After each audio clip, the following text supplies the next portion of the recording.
Terima kasih pemirsa Anda kembali bersama kami di Create Up, ditemani rekan saya ada Wiki Adrian. Kita mau bahas apa nih? Baik, pagi hari ini di Kereta kita akan bahas mengenai ekspansi commerce.id pasca bergabungnya Raja Ongkir. Sudah tersambung melalui video conference ada Mas Novi Bayu Darmawan, Ploda founder dan juga CEO dari commerce.id. Apa kabar Mas Novi atau Mas Bayu nih saya manggilnya?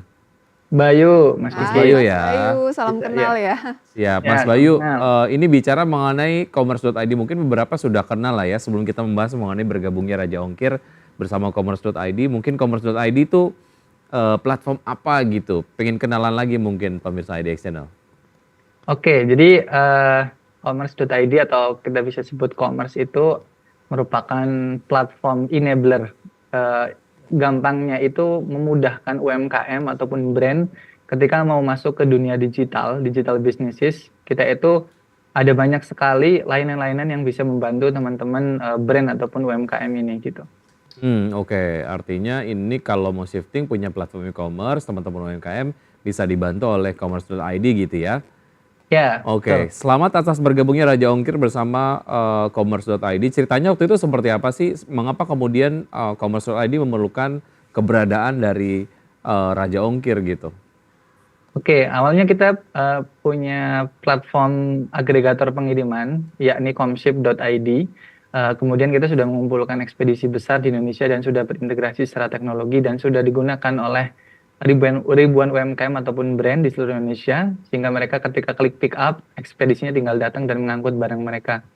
Namun untuk segmen enterprise, kita masih belum terlalu masif developmentnya.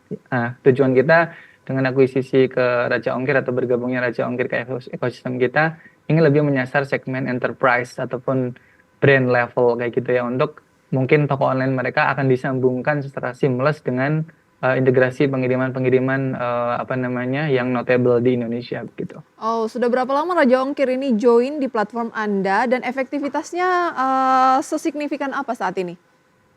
Ya, ini hitungannya baru 1-2 bulan yang Oke. lalu. Jadi sekarang fasenya lebih ke fase adopsi ataupun mengintegrasikan satu sama lain ya. Karena kita tahu sendiri, teman-teman bisa cek di Play Store juga, Raja Ongkir punya downloader 5 juta lebih ya di Play Store. Dan ini kita juga berusaha mengupdate lagi agar lebih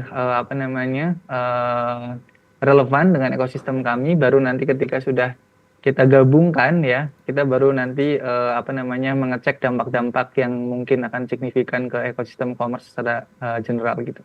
Oke, berarti memang ada pengaruh yang signifikan ya terkait dengan experience dari user sendiri mengenai keberadaan dari Raja Ongkir bergabung di ekosistem bisnis commerce.id gitu ya? Harusnya, karena itu yang membuat ketertarikan kami. Oke, tapi itu yang diharapkan meskipun baru joinnya 2 bulan ini gitu ya. Ya. Baik. Oke, ini bicara mengenai layanan yang dimiliki oleh commerce.id dari point of view teman-teman pengguna nih, apakah itu corporate gitu ya, ataupun mungkin brand sendiri, ataupun teman-teman UMKM gitu. Mana aja sih layanan yang diberikan oleh commerce.id yang mereka lebih sukai gitu, ataupun mungkin difavoritkan oleh mereka? Ya, dari ekosistem pengguna terbesar sekarang masih pertama di Comship ya, comship.id itu memungkinkan teman-teman UMKM ataupun brand menghemat ongkos kirimnya, karena siapa sih sekarang UMKM atau brand yang nggak going online kayak gitu ya, itu bisa menghemat ongkos kirimnya minimal 1/4-nya setiap bulannya. Jadi dengan teknologi kami, teman-teman memungkinkan tetap di rumah ataupun di gudang kayak gitu barangnya, nanti tinggal pencet, ekspedisinya datang, dan spesialnya teman-teman nggak perlu habis waktu dan tenaga Ya. dan akan mendapatkan diskon ongkir minimal 25% Oke. Kemudian yang kedua, kita ada homecards.id, itu untuk pembayaran iklan digital seperti Meta, Google, TikTok dan lain sebagainya kayak gitu-gitu, untuk memudahkan itu, dan kita juga ada cashback voucher iklannya. Oke, satu hal yang membuat saya penasaran Mas, kalau bicara mengenai platform yang besar ya, platform e-commerce yang besar, mereka tuh sangat bisa untuk menghadirkan layanan ongkir gratis gitu. Nah itu berarti kalau skupnya ataupun konteksnya commerce.id ataupun mungkin platform-platform kecil, sejauh mana ini kemudian menjadi satu hal yang possible untuk ditawarkan kepada pembeli ataupun buyer gitu. Mengingat ini kan bicara mengenai persaingan, tentunya kalau dari sudut pandang konsumen gitu ya, mana yang ngasih gratis ongkir, itu yang dipilih gitu. Nah, secara mekanisme gimana sih, mungkin atau tidak menggunakan kerjasama dengan commerce ada layanan gratis ongkirnya gitu? Oke, jadi sebenarnya teman-teman jangan terkecoh ya. Jadi kalau gratis ongkir dan promo-promo yang lain itu hanya stimulus dari marketplace untuk kemudian apa namanya produk dari brand ini yang listing di marketplace itu di awal itu akan terbantu untuk ada penjualan seperti itu gitu. Dan mereka akan sulit dari pihak marketplace akan sulit di situ ketika jor-joran mereka melakukan stimulus itu evergreen kayak gitu ya atau selamanya melakukan stimulus itu. Bahkan teman-teman brand atau UMKM akhir-akhir ini itu menjerit. Kenapa? Mmm. Karena dari pihak marketplace itu menaikkan biaya admin mereka. Ini sebenarnya momentum bagi teman-teman brand ataupun UMKM untuk melakukan kedaulatan data. Di mana kalau di marketplace itu mereka tidak bisa mendapatkan data dari customer.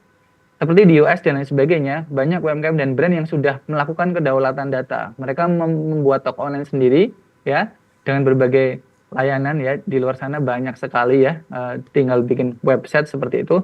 Kemudian nanti bisa mengintegrasikan ekspedisi semuanya ya melalui ekosistem yang ada di commerce, yakni Comship.id dan Raja Ongkir begitu. Oke, Oke. tinggal kemudian yang membuat experience lebih praktis, menghubungkan dengan layanan pembayaran ya. Karena kalau saya, belanja di sebuah website gitu terkadang jadi Ya. kemudian, di-cancel karena nggak terhubung dengan layanan pembayaran gitu. Makanya, yang dinilai favorable adalah e-commerce yang besar karena mereka sudah terkoneksi dengan baik gitu ya? Iya itu Oke. salah satunya, cuman di Indonesia banyak juga mereka yang masih suka ngobrol-ngobrol dulu lewat WA kayak gitu ya. Jadi itu yang memang ada marketnya masing-masing gitu Mas Diki. Baik, oke. Kita akan jeda sejenak, kita akan lanjutkan usai jeda berikut ini. Mas Bayu tetap sama kami akan segera kembali. Terima kasih pemirsa, kembali bersama dengan Mas Novi Bayu Darmawan, founder dan juga CEO dari Commerce Mas Novi atau Mas Bayu gitu ya. Sudah berapa lama Commerce ini berdiri dan target profitnya bagaimana? Apakah sudah tercapai atau ada target di masa mendatang seperti apa? Legally berdiri sudah 4 tahun lebih dan kita sudah 2 tahun? profitable 4 tahun 4 4 tahun, tahun. baik. Ini sejak 2020 dan kita sudah profitable mungkin di tahun 2022 kalau nggak salah sejak itu Oh, di gitu 2 dan tahunnya langsung udah profitable gitu ya? ya. Oke, baik. Kalau gitu saya pengen tahu model bisnis dari commerce.id ini, seperti apa, Mas, dan sejauh mana, bergabungnya Raja Ongkir ini juga memperluas model bisnis dari, commerce.id sendiri, Mas Bayu? Oke, jadi bisnis modelnya commerce macam-macam karena kita juga layanannya macam-macam. Jadi UMKM ataupun brand bisa menggunakan salah satu layanan itu tanpa harus menggunakan layanan yang lain. Teman-teman bisa cek di website kami gitu. Jadi ada yang berbasis biaya bulanan, kemudian ada yang berbasis nggak bayar apapun, tapi kami di belakang layar nge-charge sejumlah margin tertentu kayak Mmm. gitu. Nah, atas bergabungnya Raja Ongkir ya, kita happy karena mereka udah siap dengan API ataupun integrasi dengan banyak sekali ekspedisi besar. Kemudian mereka sudah punya user base di Play Store itu 5 juta downloader ya. Sehingga nanti kita bisa melakukan upselling ke situ ke ekosistem apa namanya commerce terutama di layanan pengirimannya yakni Comship karena kita juga udah integrasi dengan ekspedisi besar yang lain. Nah, harapannya ini akan lebih mematangkan kami untuk di segmentasi user level enterprise gitu. Baik, apa yang menjadi ini kan, tujuannya adalah biar satset gitu ya, kirim paket, pergudangan, cari talent, kelola marketplace, dan kelola orderan dan juga lainnya. Apa yang menjadi tantangan terbesar dari, dalam commerce sendiri dan dari luar begitu, yang menjadi harapan besar ada perbaikan ke depannya? Oke, nah harapan besar kami sebenarnya ini relate dengan channel IDX ya, di mana kita sebenarnya dalam beberapa tahun ke depan ya mimpi kami juga ke arah IPO kayak gitu. Cuman Oke, amin. ya amin ya, ekosistem kami juga besar ya. Kita berusaha nge-tackle setiap sudut di bidang UMKM ataupun brand ini gitu. Sebenarnya tantangan di kami sebenarnya percepatan gitu ya. Percepatan. Jadi kami sebenarnya membutuhkan talent atau tim yang lebih banyak dan lain sebagainya sehingga development kami bisa lebih cepat harapannya. Cuman kan kita sekarang lagi berada di tech winter ya, sehingga kita harus memanage cash kita sedemikian rupa. Jadi kita ya udahlah kita apa namanya lean aja kayak gitu, kita development terus-menerus seperti itu. Sebenarnya itu sih challenge Oh, kami. Mungkin kita akan selesaikan itu di next investment kayak gitu ya. Kalau ada next investment mungkin kita akan lebih cepat sekali. Baik, mungkin kalau ada yang merasa berbakat boleh nih kontak Commerce ya. Ya, Lagi silakan. nyari talent katanya. Oke, Ya, karena dan investor ya, silakan baik ya. investor. Baik, bicara mengenai investor berarti artinya memang ada upaya-upaya untuk melakukan pitching untuk pendanaan ke depan gitu ya. Semoga memang Tentu. target pendanaan dan juga bisa mendapatkan talenta yang diinginkan dapat berjalan lancar. Mas Bayu, terima kasih sudah bergabung sama kami. Sukses untuk Anda dan salam untuk teman-teman di e-commerce.id. Sampai jumpa. Sampai jumpa. Ya, thank you. Wow, Mbak. menarik ya. Baik, ya, menarik. Kita akan simak pergerakan Update. dari IHSG ya, update IHSG. Indeks harga saham gabungan pemirsa hingga pukul 9:26 waktu Indonesia Barat terpantau masih menguat. Sama seperti pembukaan tadi tepat pukul 9 naik 0,41% dan break lagi di 7.700 tepatnya 7.704 atau naik 33 poin. Oke, top gainers ada Wika, PTBB, PTPP, kemudian Telkom, Astra Internasional dan juga ADI. Top losers ada SMIL, BHAT, PANI, TPIA, Film, Mika, Gula, PSAB dan BDKR. Kalau tadi sektor teknologi yang memimpin kenaikan kali ini energi dan juga ada infrastruktur tampaknya sesuai dengan yang bisa Anda saksikan juga di layar pemirsa. Demikian review singkat update pembukaan perdagangan hingga pukul 9:26 waktu Indonesia Barat. Dan pemirsa sudah 90 menit kami menemani Anda dalam Power Breakfast. Ya, semoga pembahasan hari ini dapat menjadi referensi dan sumber informasi untuk Anda. Tetap perbarui informasi Anda hanya di IDX Channel, The Trustworthy and Comprehensive Investment Reference. Jangan lupa untuk menyaksikan program Market Review yang akan tayang pada pukul 10 waktu Indonesia bagian Barat. Ya, karena urusan masa depan harus terdepan, aku investor saham. Saya Prisa Sampodatu. Saya Wiki Adrian, Sampai jumpa.